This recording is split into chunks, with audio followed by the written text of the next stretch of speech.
শুভ সকাল সকল বন্ধুদের। ঠিক সকালবেলাটাই আমি এইভাবে গুড়কে জাল দিয়ে নিচ্ছি।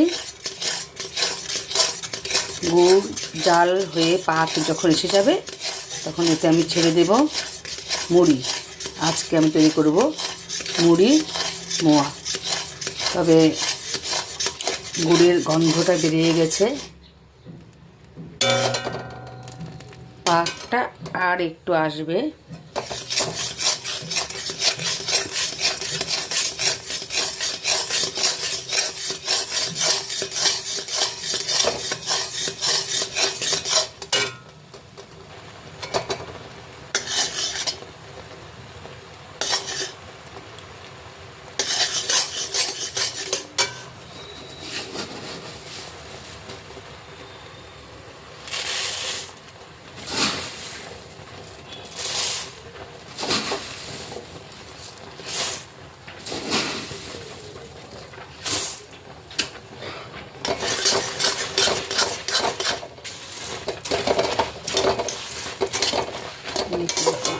তো আরও একটু মুড়ি লাগবে।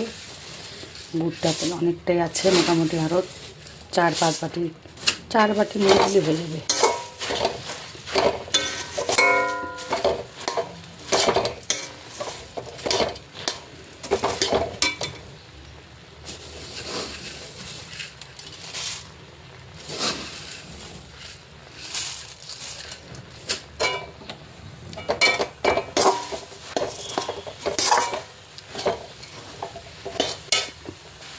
একদম সুন্দরভাবে হয়ে গেছে।